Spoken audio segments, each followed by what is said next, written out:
Hi, 8th grade, welcome back. Today we are going to continue taking care of business. Now, I have for you a sample business letter here, and you also have that in front of you. Go ahead and pull out those notes too from yesterday where you filled in the blanks, and we did the notes about what goes in each paragraph. I'm going to be working you through the first part, then I'm going to also be having your substitute pause the video and allowing you to find the information, and of course you are following along and participating. Are you just so thrilled that you get to hear my voice on Tuesday even when I'm not here? Haunting you from beyond. All right, so if you look here, we talked about how you have to have your heading on here as well. That goes along here. Let's see if we can adjust this for you. So you can see that we've got our heading at the top here. Now this is your address. So up here, this is my address. And this down here is your author's address. Now I went ahead and I wrote a letter to Mary Downing Hahn. She is one of my favorite authors. I know I've been researching Chris Crutcher in the research paper examples that I've been giving you, but I also wanted to be able to write Mary Downing Hahn a letter. So that's why I went ahead and wrote a sample one to her. Okay, so you'll notice here that it says to Ms. Mary Downing Hahn. I just put her whole address in here. If I were here, I would give you a sticker if you could tell me what CO means, but it means care of. So when I'm sending something to someone and it's not their home address, but I want it to go to that person, I have to send it care of the person who owns that address. So let's say that Tanner wanted to send something to Brett's house, right? They would have to address it to Brett, or they'd have to address it to Tanner. They'd say Tanner LeFew, care of Brett Williams. Does that make sense? It has to go to somebody else with care of there. And then you can see, so I actually went on, I couldn't find her personal address, but I could find her publisher. So I went on and I addressed it to the publisher. You might have that same solution with your author. So we have our salutation, which again is our greeting. So I have Dear Ms. Hahn.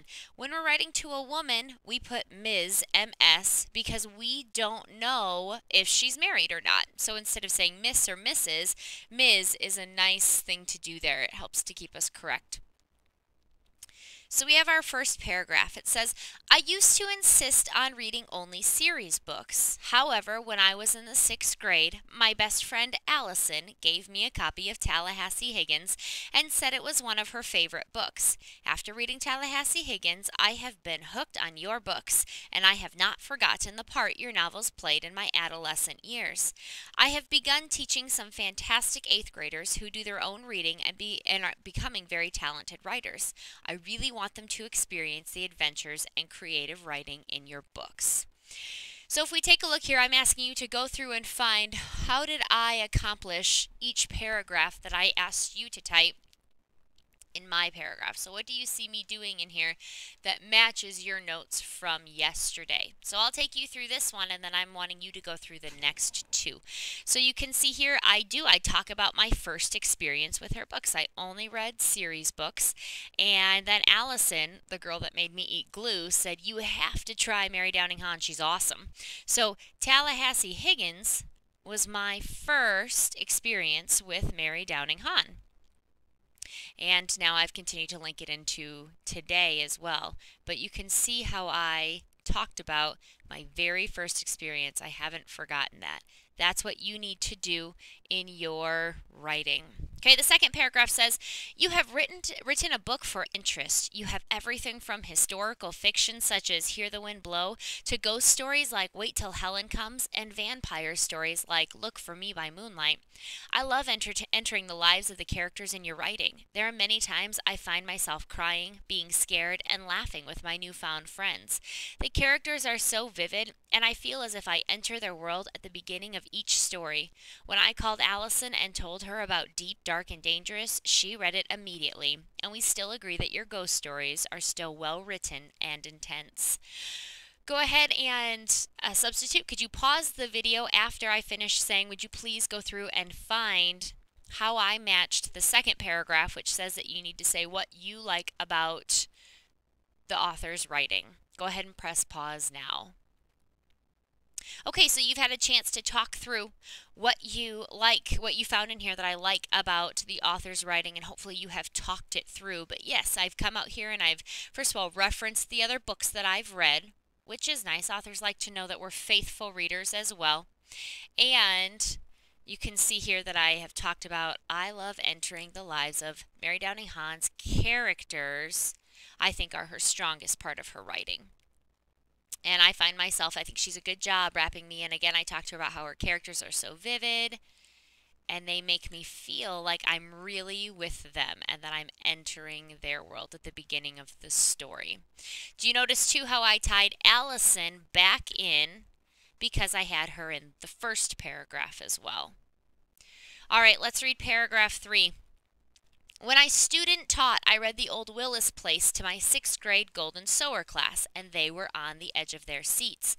Throughout the whole book, my students were begging me to read on, and my cooperating teacher, Miss Hill, warned me not to begin the book unless I had time to read the whole thing.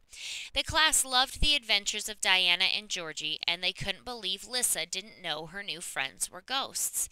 My favorite part of the book is when Diana and Lissa are in Miss Willis's house, and Lissa is about to free the ghost of Miss Willis. My palms were sweating and my heart was racing as I read the chapter to the class.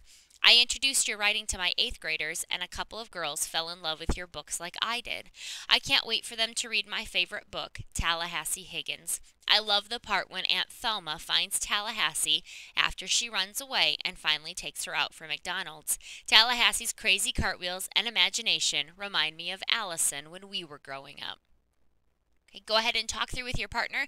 You should be actively marking how you see me talking about my most recent experience with the author's writing, or maybe discussing my favorite book. Go ahead and press pause now while the students take time to find how those things match up in paragraph 3. Okay, you've had a chance to work with your partner through paragraph 3. And you can see here that my most recent adventure with these is that I've introduced 8th graders to them. They fell in love with the books like I did, right? And I also read the book to a class. And notice how I actually chose to do both. So I referenced how I liked Tallahassee Higgins and the cartwheels, and notice again I've got Allison threading through here. As an author, we like to keep a common thread or trend that helps to tie all of the writing together. Paragraph 4 says, needless to say, I love your books and I appreciate your writing. Where do you get the inspiration for your characters? Have you ever considered having any of your books made into movies? What book are you currently writing? Thanks for all of the characters and adventures, Miss Hahn, and please keep writing your wonderful tales. Sincerely yours, Bethany Pittman. I don't need to have you guys go through the 4th paragraph, but you can just see how I've ended it now with asking her some questions. When you ask questions to your author, I want them to be legitimate questions, obviously. But questions that have to do with their writing or something about them that would help you learn more about them.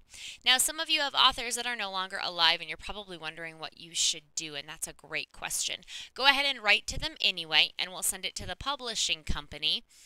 And we've also gotten some things back from publishing companies before because sometimes grandkids or great-grandkids are still running them and they'll still send things back.